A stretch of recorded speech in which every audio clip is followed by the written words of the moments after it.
What you're viewing is what a fish sees when it approaches one of Jay Fair's trolling flies. They're called woolly flashers and are the most lifelike imitations of the real thing you'll find. Nothing, not plugs, not spinners, not spoons, look more alive in the water than Jay's flies. The entire lure pulses, and from every angle comes a new, vibrant profile.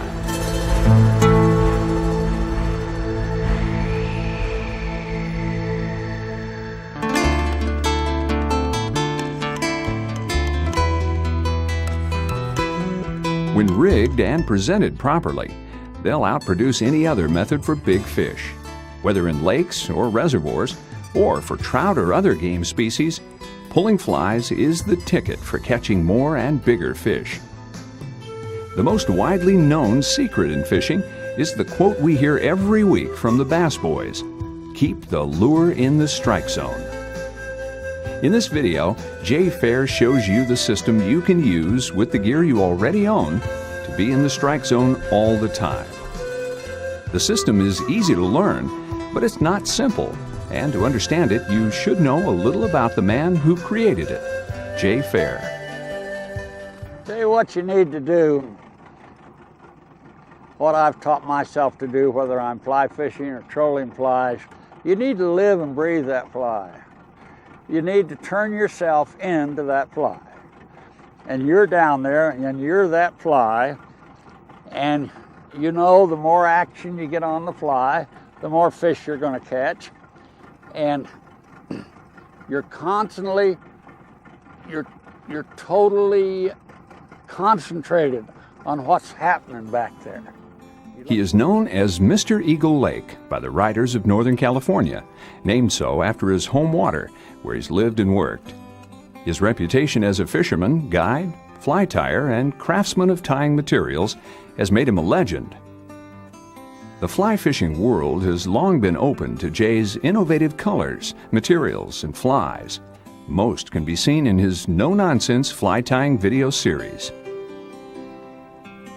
Jay has spent the better half of a century developing his trolling techniques and flies for catching big fish. As you've seen, he admits readily to thinking like a fish, and some say he does it pretty well. Doing more than just thinking about it, Jay has developed the products that allow anyone to troll his woolly flashers successfully. Packaged and ready to go are the various lines and flies that can be used with any fly, spin, and bait casting gear. Jay Fair's surefire trolling system for big fish is just around the corner. It's your chance to spend a day in the boat with Jay Fair. For the video, we've teamed Jay up with Dave Wolfley. Dave is an avid sportsman who's never fished Jay's system before. The tape will all be easier to understand if you remember to do just like Jay does and think like a fish. Most everything he says and does when on the water is with fish in mind. Thinking like a fish is just the first of many things to remember when you fish with Jay Fair.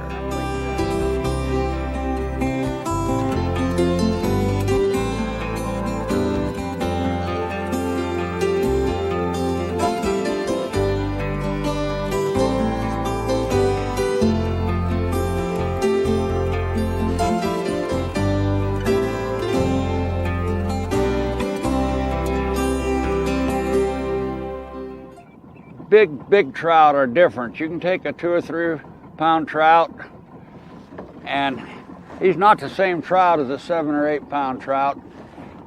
The big trout are loners. They're very territorial.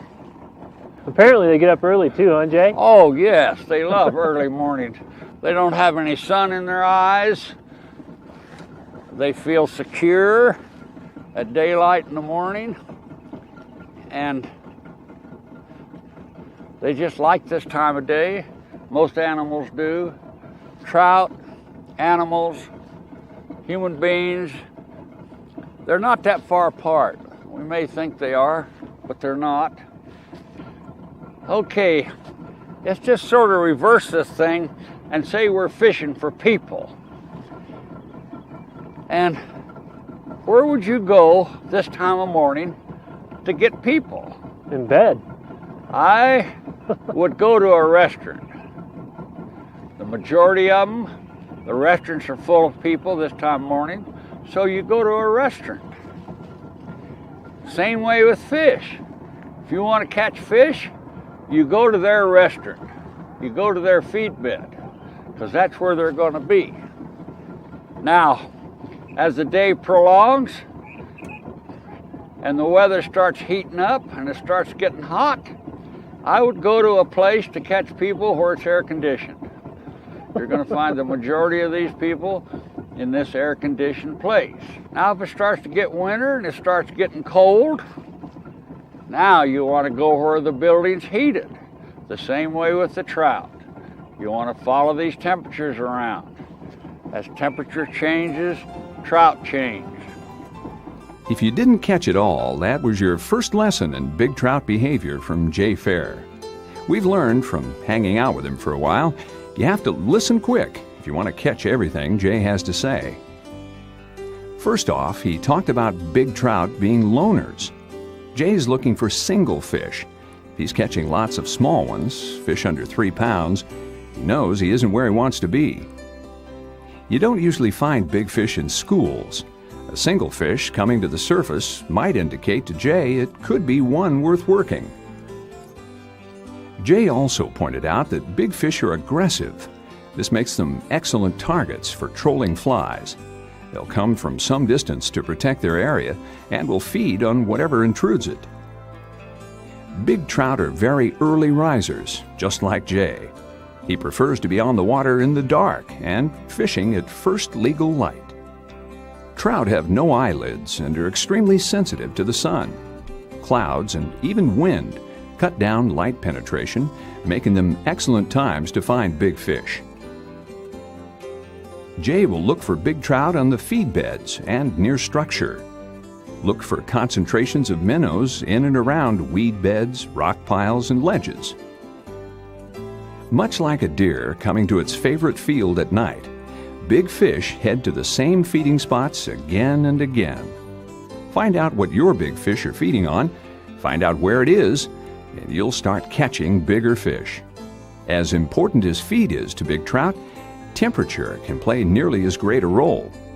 Big trout prefer deep, cooler water in the summer and shallow, warmer water in the winter. Every species has its ideal temperature range. In his first few thoughts on big fish, Jay points out they're spooky, very spooky. His whole trolling system is centered around not scaring off the big fish. Jay's approach is to run his flies well back from the boat, over 100 feet. Then move them as carefully as possible into the strike zone. Scaring off big fish before we have the chance to catch them is something Jay believes we do way too often. If we had one of them big party boats in front of us right now, and say he's trolling ahead of us about 100 yards, our chances of catching fish would just diminish. It would be almost impossible to catch fish following another great big boat because he's already scared them to death. They spooked, they don't want to bite. The way it is right now, we've got this whole little stretch to ourselves. We'll go into them very quiet, and your chances just multiply by the 100%. I got one on right now. He picked it up very, very easy. It just felt like a little drag on the line, and I hooked him right down near the boat. If I'd have jerked up high in the air, I probably wouldn't have got this fish. So he was one of those early guys in the restaurant. Yes, he's in here feeding. It's going to be a little tough fishing this morning. These fish are in here feeding on these minnows, like we seen back in the lake a little further. As we run over them with this boat, why, it scares them. And so we're not catching as many as we should, but if you had a little riffle on the water, they wouldn't be scared anymore. And see, if you get to reeling real fast like this, you get to bouncing your rod, and that's what you don't want to do. You just want to take it real easy on him. You got plenty of time. Just take it slow on him. If you get to reeling, jerking your rod around, reeling real fast with your handle, the rod gets to bouncing and you lose him. He's getting pretty tired. He's not a real big fish, probably 3 pounds, maybe a little better.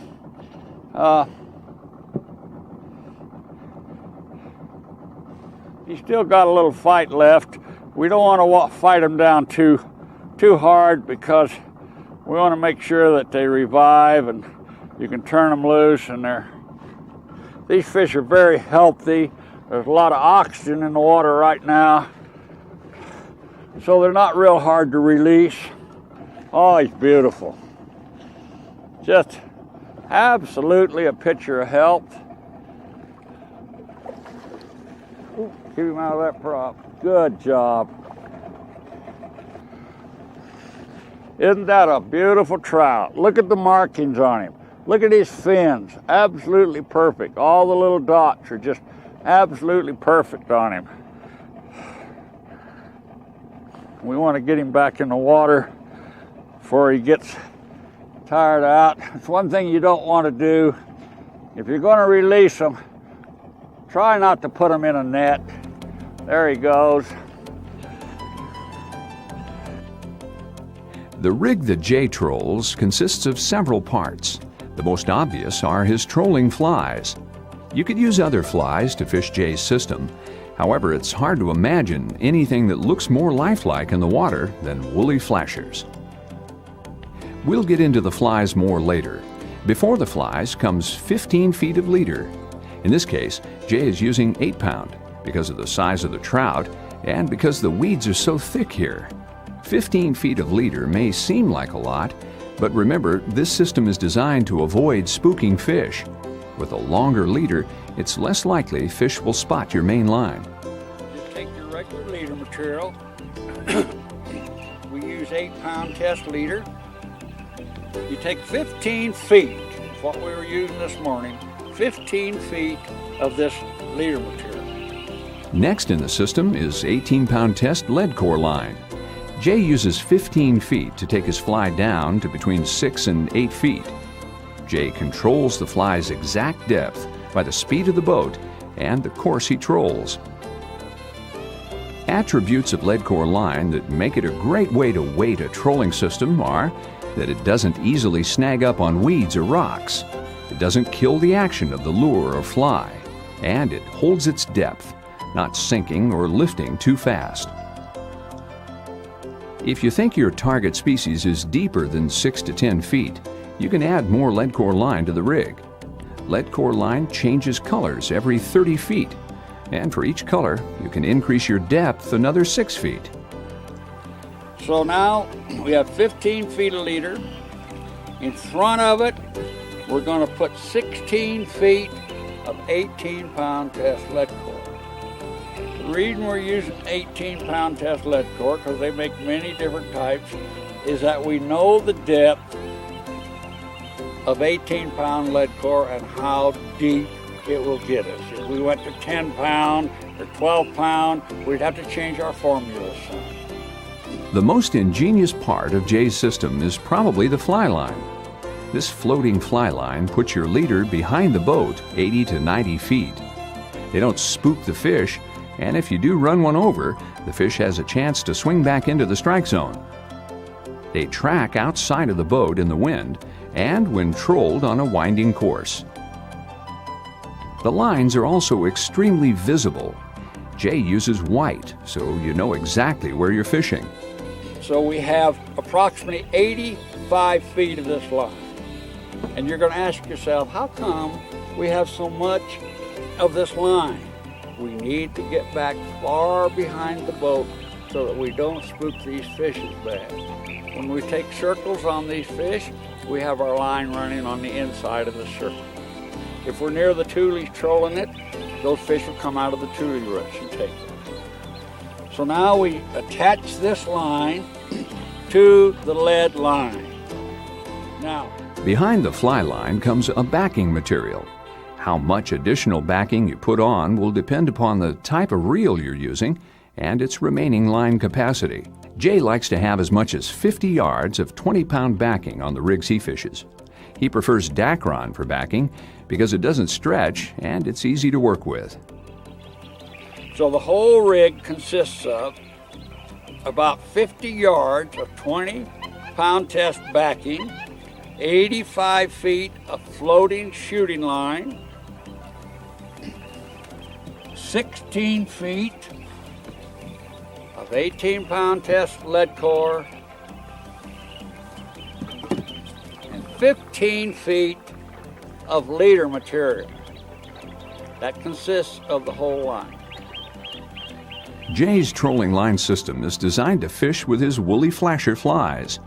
Other neutrally buoyant lures and flies might work, but it's hard to believe any will look as enticing as Jay's creations. They just come to life when trolled properly. The right way to troll these flies, once you put them at the proper depth, is to keep them constantly in motion. Jay is looking for a smooth action. He doesn't want the fly jerking erratically. The best results come from just rolling your wrist and making small, easy circles with your rod tip. The rod should be kept low with the tip pointed down. This keeps you from moving it too much, and you're in a position to set the hook if you get bit. Hey, how far back are we, Jay, and how deep do you think we're fishing? Well, we're back about 115 feet behind the boat. Our flies at this speed should be right at about 7 feet. If I'd make a real sharp turn now, well, I could hook you up on the bottom. But we're going to try this depth for here just a little bit. It's only 10 feet deep right here, so we're about 2.5 to 3 feet off of the bottom. These fish aren't happy fish this morning. Happy fish are fish that bite. So far we've got some unhappy fish out here. There he is. Okay, bring yours in, Dave. This is a good fighting fish. You want me to steer the boat when I get it in? I'm going to tighten up, loosen up on my drag just a little bit. We're going to keep this boat moving now until we get these fish away from the tulies here. We want to get out here where we can fight this fish. I'm going to give the boat just a little bit more gas to get this thing straightened out and get him out here where we can do some good on him. Good fish. These are the most beautiful fish in the whole world. These trout here in Eagle Lake are a species of all their own. Nothing else, no trout will live in here but an Eagle Lake rainbow. They live everywhere else, and of course now they have them in New Zealand and Argentina, and they're an excellent trout to fly fish. They just, they're really good fighters, as you can see. There he's coming up to the top. Wait till you see the color on this fish. Absolutely fantastic. Yeah, and you picked him up right in the shallow water where you said, huh, Jay? Yes. They'll come back in here when they're feeding. The sun comes up real bright and it gets calm. They'll go out in a little deeper water, and when they do that, we'll probably have to go out and go a little deeper for them. We have 2 other rods there that we can fish up to about 20 feet deep. This is a beautiful fish here. How big's that one, Jay? Oh, just from looking at him, I'd guess 4.5 to, I don't want to move your rod there, Dave. They're healthy, fat fish. Just beautiful fish. I don't want to net him if I can keep from it, because we're going to turn him loose. And so I'm just going to try to get him in my hand to lift him up. Oh, these flies are deadly. We troll them all over the country. It doesn't matter where you fish. They work beautiful. I'm going to release him now. They're so beautiful. Now we know the way that hook was in his mouth, how they're biting. Okay, the hook was in the bottom of that fish's tongue. So we know that fish came up from behind the fly, just came up and sipped it in very gently. You can always tell by the way the hook is in them how they're biting. Okay, let's get ourselves set and get another one before that sun comes up if we can. This fly doesn't look like much, but when it's in the water, it really, really looks alive. It's just wiggling like mad. It looks exactly like the bait that they're eating right now.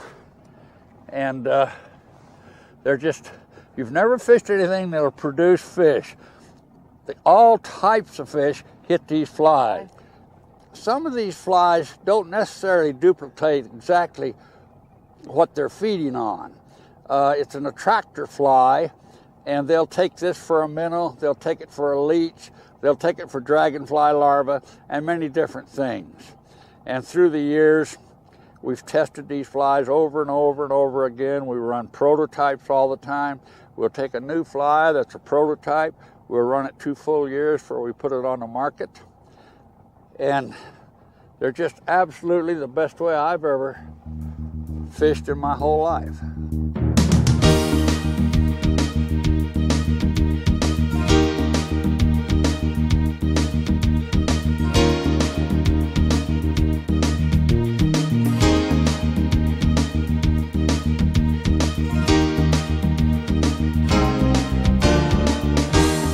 Jay Fair's woolly flashers haven't been casually designed. His lifetime of fishing and tying flies have come together in these patterns.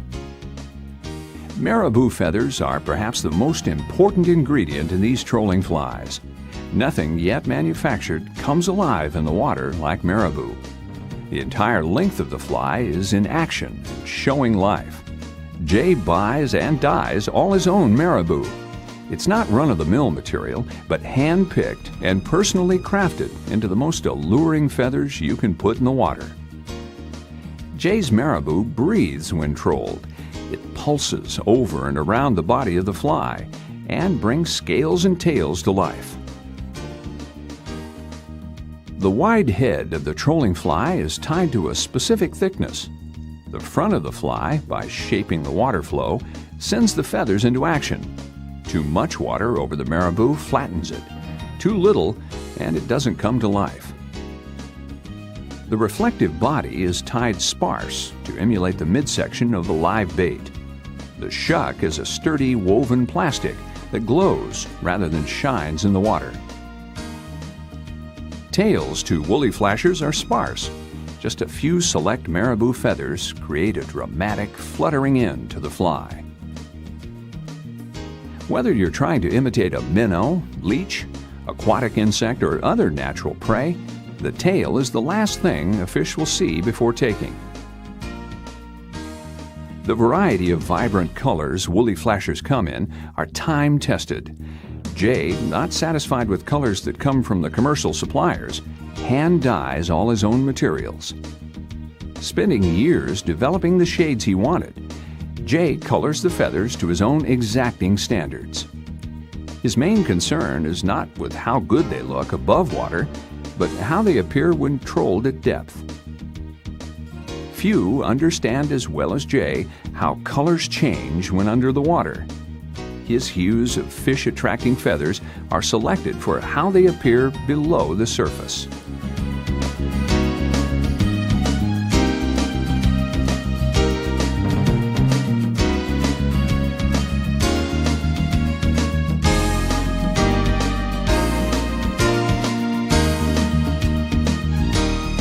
This fly is made to where it's a little thicker up here in the thorax or chest area.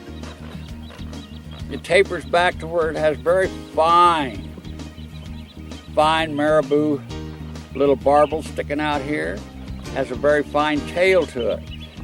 We want to design a fly that will have the most action in the water with the least effort by the man on the fishing pole. So we have this fly back there. We don't have to, all we have to do is just twitch it a little bit. You can see here in the wind, look. There's the way it's going to look in the water. That's exactly the way we want it to look. We want that marabou just to put out all the action it can. All you have to do is keep your rod down near the water, just over the top of the gunnel of the boat, and just give that fly a little bit of this is all it needs, and it looks absolutely real.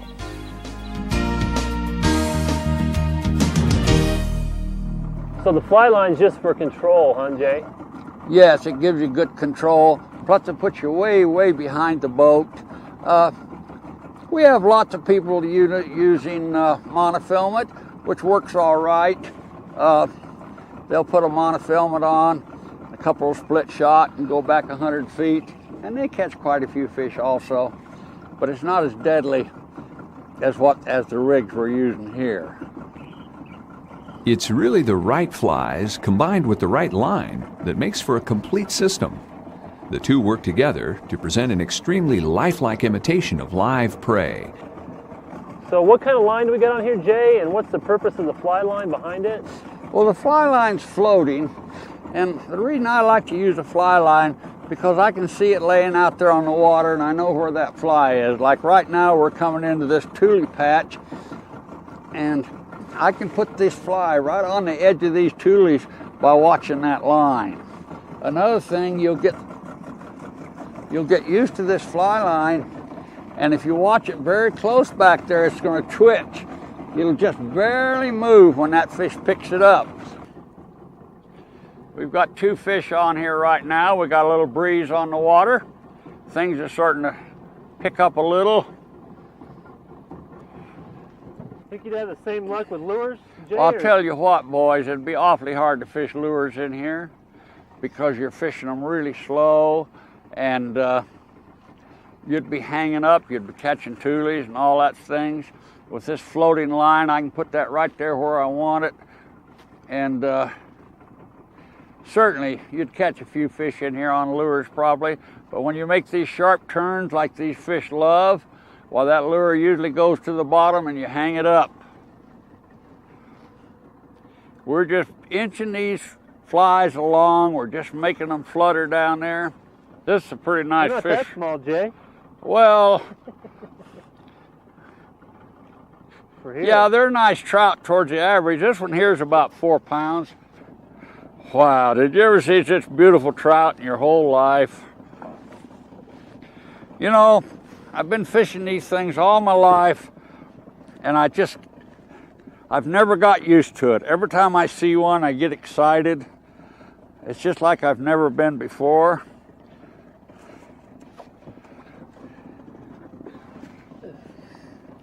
Beautiful trout, beautiful trout. Nobody around us.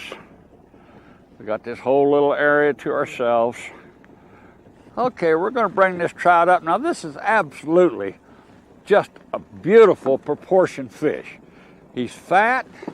He's very, very healthy. He don't have a blemish on him anywhere. He's a little bit mad. He doesn't want to come in.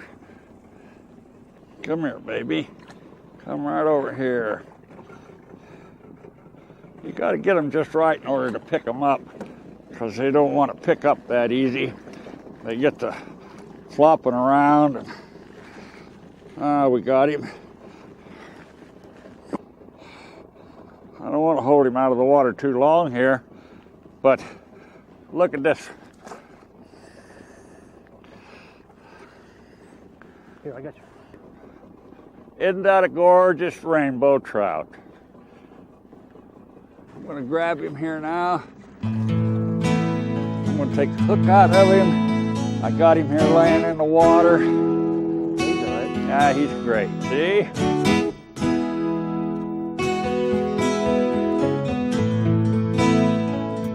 Getting your fly at least 100 feet from the boat and putting it exactly at the right depth are keys to Jay Fair's trolling system. To do this with the gear you're using, take a look at the graph and envision how you'll be set. Lead core line, really lead wire surrounded by a polyester shell, is the best way to get the fly down. The type of main line you've selected will change the amount of lead core you need, because different main lines vary in how fast they sink. Jay's preferred system, the one he believes is least likely to spook the fish and give his flies the most action, is a fly line setup. The rig consists of a tapered floating fly line of 80 to 90 feet, followed by 15 feet of lead core and a 15-foot leader. This should put your fly at between 6 and 8 feet deep when trolled from 1 to 1.5 miles per hour. Increase your length of lead core to 30 feet, and you should be trolling your fly at about 15 feet. You can change your depth in these ranges by changing boat speeds and trolling patterns. Monofilament on a spinning reel around 10-pound test sinks quicker than a fly line. Less lead core is needed to reach the same depth. 15 feet of lead core following 68 feet of mono will get you about 10 feet deep. 30 feet of lead core following 68 feet of mono will put you around 20 feet deep. If you're going much deeper than 20 feet, you'll need at least 3 or more colors of lead core and no main line. Just follow the lead core with backing. To figure your depth using straight lead core, remember it comes in color-coded 30-foot sections, 10 colors to a spool. 2 colors or 60 feet of lead core put your fly down approximately 12 feet. Use this as your base and add 1 color of lead core for each additional 6 feet of depth you're after. 4 colors get you 24 feet. 6 takes you down to 36 feet, and so on.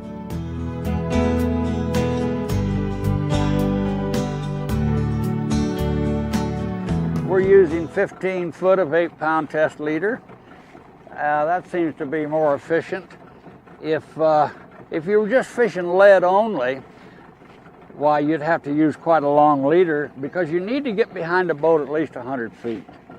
And it's just you just have to get behind that boat because these fish don't let you run over them with a boat in this clear water. They run out from under your boat, and you've got to get back there far enough to where you're not scaring them.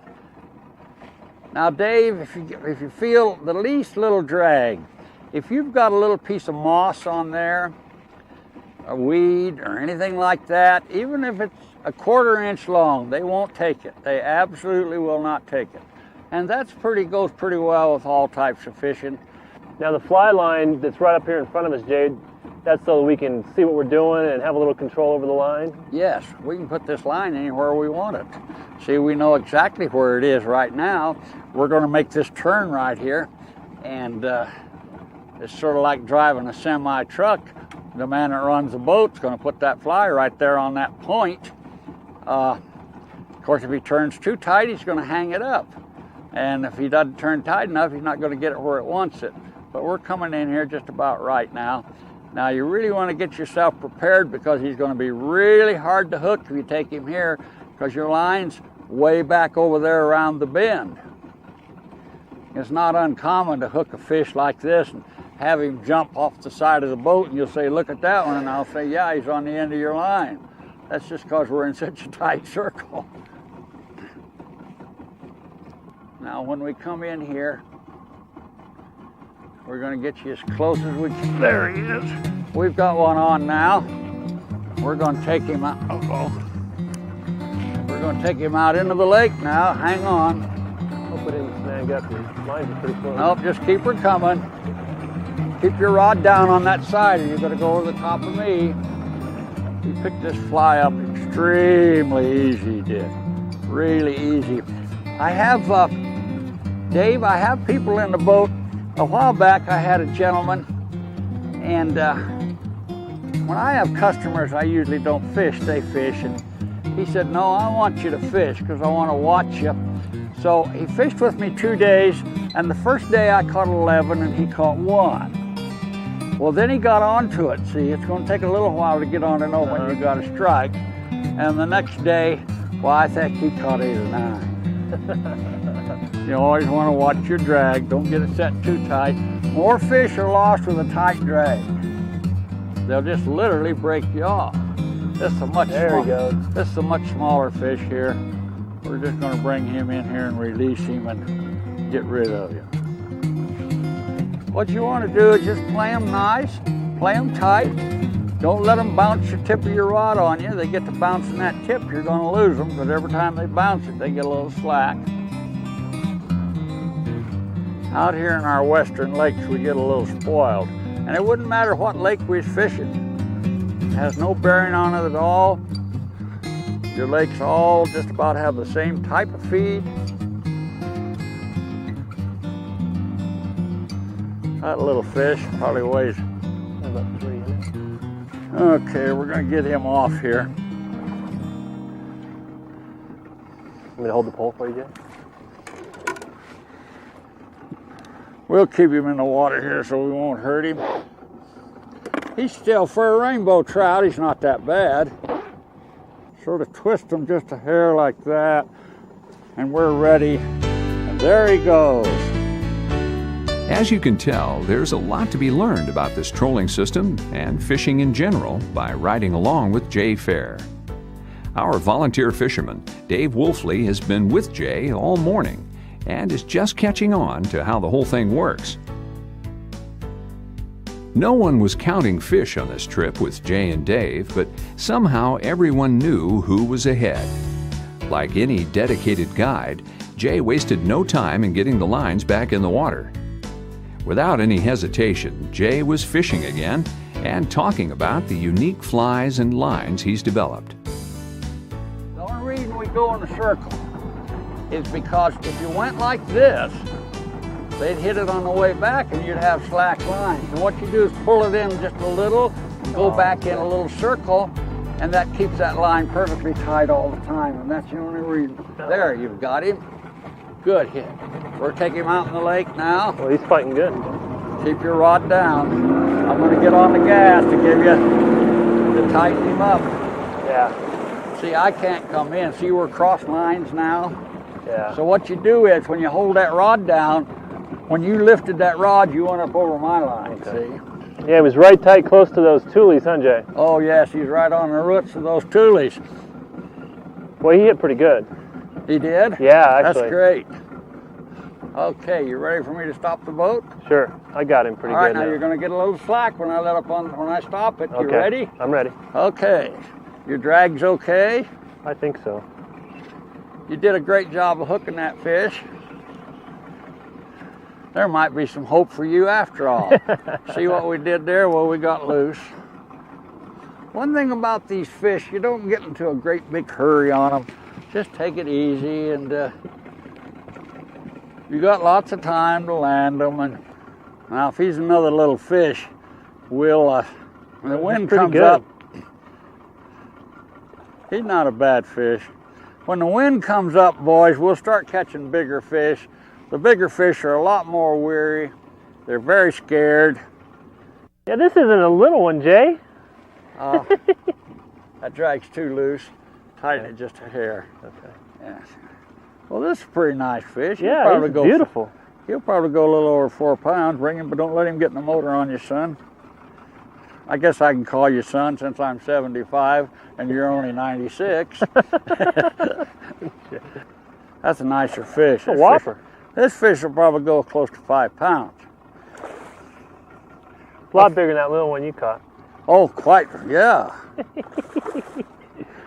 When you fish with these flies, you get yourself spoiled because they have a tendency to catch very big fish. Fish just love them.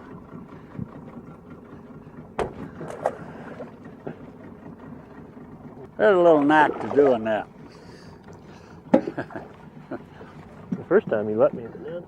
There, now you got him real gentle. That's it. Sort of stabilize him with the hook. All right.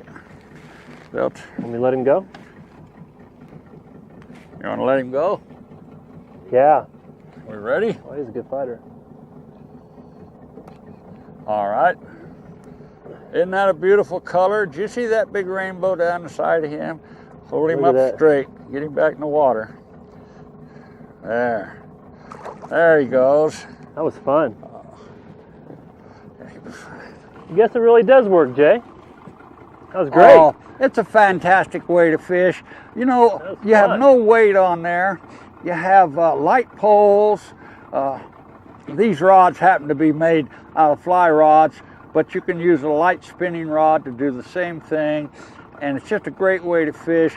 You can take some of these smaller lakes that's got lots of 9 to 12, 14-inch rainbows. You can take your kids out and they'll have 30, 40 fish mornings doing this. Wow. You have lots of doubles. You get in some of these smaller lakes, it's just loaded with these littler fish. You just catch them and catch them and catch them. You can. I think some people are missing out not using this technique. I had a phone call last week from a man he was fishing Wickiup Reservoir in Oregon. And he called me up and he says, you know, I just had to call you. I had the most fantastic day today that I've ever had. He said, we was fishing up where the river comes into Wickiup.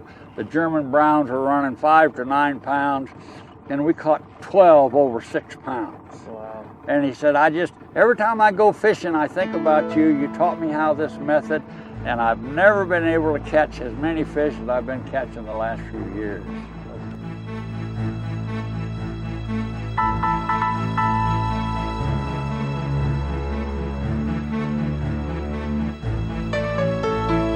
One of the secrets of Jay's fly trolling system we've barely touched on is boat control. The man running the motor determines what depth and where you're fishing. In general, Jay's speed is right between 1 and 1.5 miles per hour. Whether he's going with or against the wind, he tries to keep his speed to give his flies maximum action. Jay wants his flies only a foot or two off the bottom. He knows this is where the big fish hang. By slowing down or speeding up, he can lower or raise his flies into the strike zone. Jay never wants to troll in a straight line. If he can avoid running over the fish, he'll do it. One technique is to troll a zigzag or circular course. In this way, your line is sweeping across areas where the boat hasn't traveled. Trolling crosswind is another way to let your lines drift off the boat's track and cover virgin water. Don't troll directly into or out of the wind. According to Jay, big fish don't like a fly or a lure traveling a straight course. Okay, so Jay, we want to be looking for structure, but as well we want to be looking at the depth and the thermocline and the temperature of the different water. The temperature means probably more than anything. When like I said, about 3 weeks ago, this temperature up here was in like 68 to 70. Those fish, they don't like that temperature of water. Some lakes climatize themselves to a little hotter water and the fish get more used to it. But generally, the perfect ideal temperature is between 53 and 58 degrees. Now, different fish are different. Bass like, 62 to 68, but these trout like 53 to 58. And if you find the food, you find the right temperature, and you have the right conditions, cloudy weather, wind, or something like that, while you're in those fish. If you find the food, you're going to find the fish. And of course, structure means everything. Fish love structure. Down at the other end, we might get to go down there and try that. They'll hang on a ledge where it might be 8 feet deep, the ledge, and it might drop right into 20 feet. They also like that because they feel secure with just a few, they can swim just a very little ways and they'll be back in deep water. Another point that I want to make very clear, you could have miles and miles of shoreline, and you don't have miles and miles of fish. There's certain areas, like this area here, the fish like real well. There's another little area back up here they like. So what you do is you go into an area, and if you're there at ideal conditions and you're not catching fish, then you should move. Because sometimes you can move 400 yards and get into them. Sometimes you have to use a mile to get in. You'll find Jay fishing in similar locations, no matter what body of water he's on. These are places where he consistently catches fish. Early, most often very early, you'll find Jay in the shallow water. He knows really big fish are nearly nocturnal and come up out of the deep to feed only in low light. Shallower water is also where you'll find a good share of the feed. Insects, minnows, leeches, and other aquatic life thrive where the sun penetrates fully to the bottom. If there's a weed line, you'll find Jay on it. Weed lines and weed beds hold feed and other significant cover. There are all kinds of rock structures in most lakes.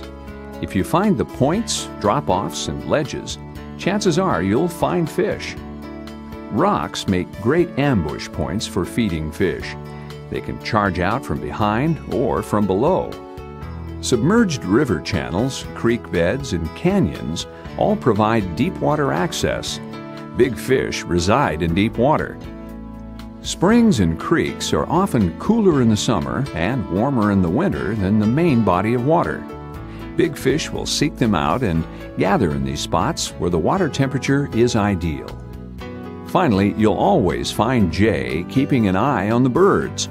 He knows if the birds are feeding, fish will be feeding as well.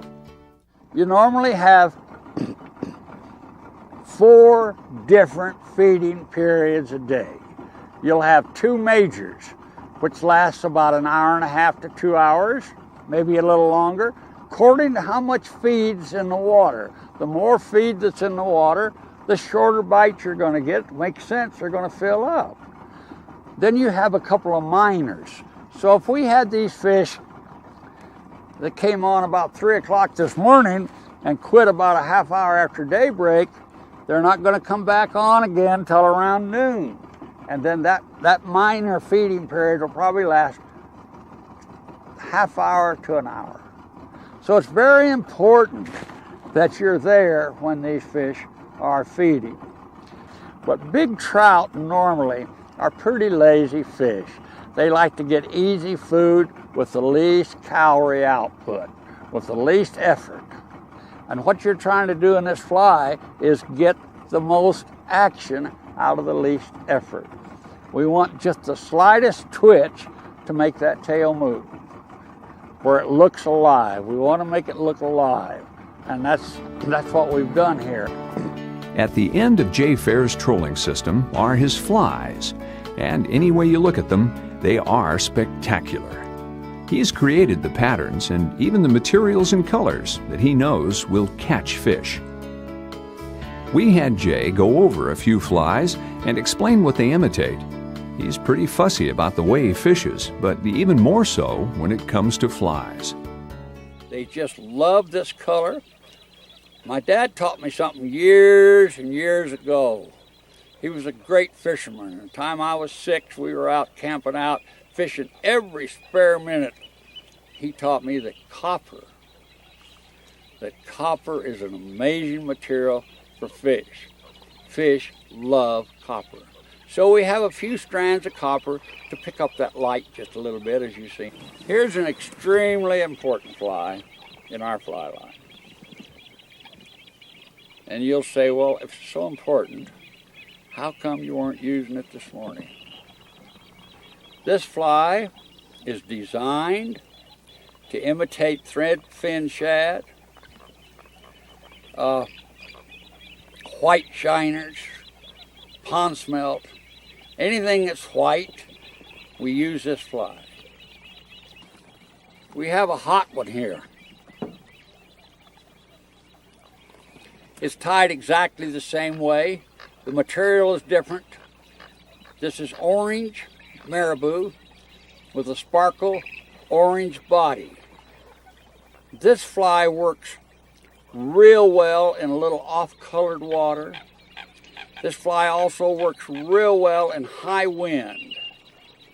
We call it the all-around best. It's not really our all-around best, but this has been in our line for so many years, and it's a real popular fly. The reason this fly is the color that it is, German browns love bright yellow and bright orange. We use this fly a lot when we're fishing in a lake that's got a lot of German browns in it. Another important factor here, when most of your flies get below 35 feet, they change colors real rapidly. The deeper they go, they turn coal black.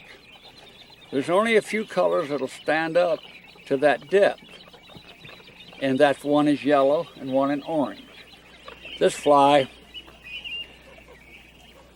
is what we call our olive leech. It's a little off color for a leech, but when it's in the water, it looks a lot better. When they get on this little fly, they really hit it good. They'll hit this fly for dragonfly larva.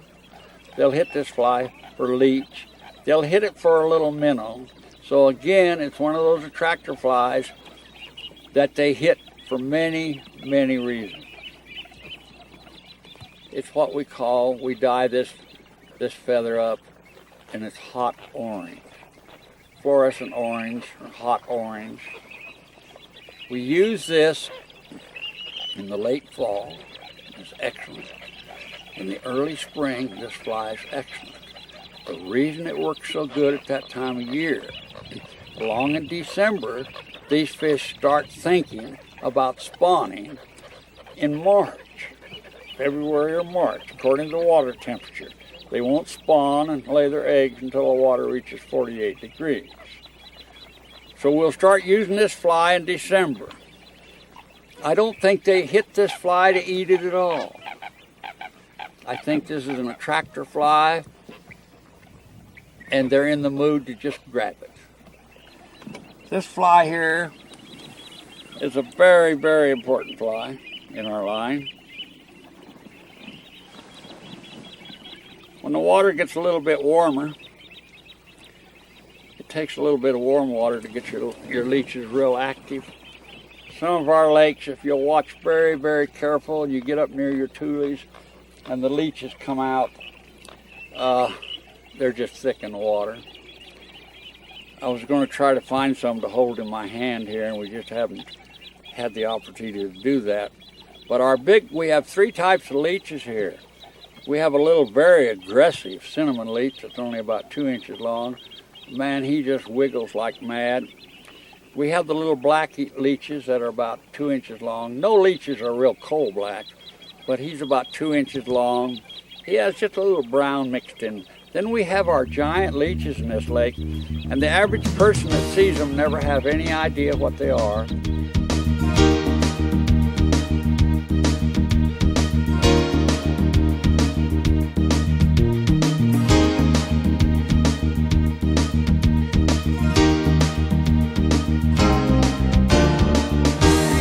About this now, you've never trolled flies before. Oh, that's great. It's a lot of fun. It's no weight, totally free, aren't they? Yeah, it's a lot like fly fishing. You don't have all that weight like down rigging or any big old lure back there. No bait or nothing. Wiggling around. It's really nice. Drag? It seems like on an average you get bigger fish. The reason for that is that they look so natural to them.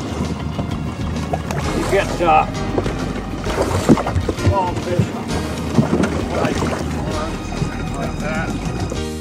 See, they're hitting entirely different. Yeah, you're right. There must be just hitting in the side of the jaw. Now they're really coming up and slashing on them right now. They are. I mean, they're just really coming up and turning. Yeah, turning on them and slashing on them. Okay, I'm gonna turn him loose. Oh, there he goes. Okay, we're gonna go in. We'll call that good.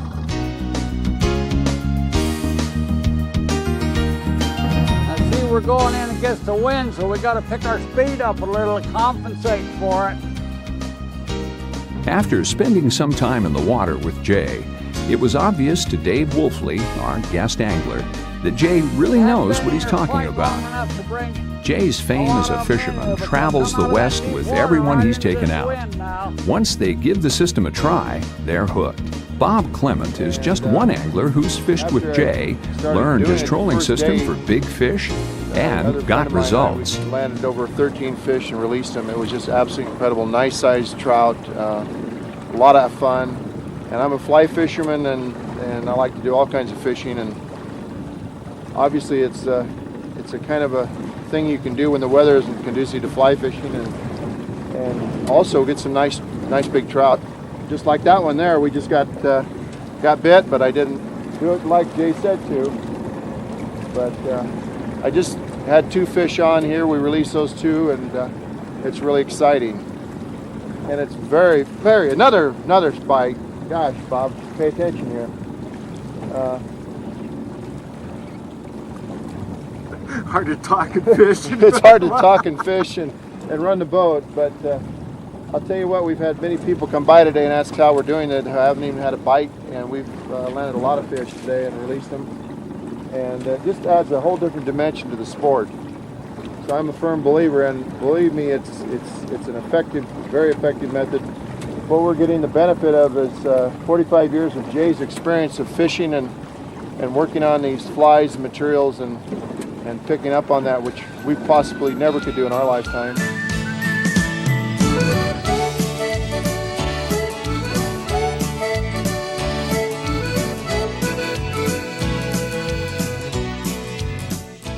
It might seem like there's a lot to remember when you're trying to learn Jay Fair's surefire trolling system for big fish. But you don't have to do everything at once. Just apply a few of Jay's ideas about fish behavior to your present fishing style and see how they work. Then start to use some of his techniques on one of your next fishing trips. We think the results will make you a believer. Then, if you want to accelerate your success, call and order a few of Jay's lines and/or flies. They'll really put you in touch with the big fish. Get him laying on his side, pick him up very, very gentle. You squeeze him a little bit, he'll jump out of your hand. He's just not ready yet. He's extremely strong, almost broke him then. Extremely strong. That was such a thrill. I had that fly out there. He was about 5 feet behind the boat. I seen him come up and take that fly. You know, there's just nothing quite like this. Now see how easy you can pick him up. Now careful. Now we want to pick him up like that. Just handle him very gentle. All right. Now we're going to just take these little forks of gentle.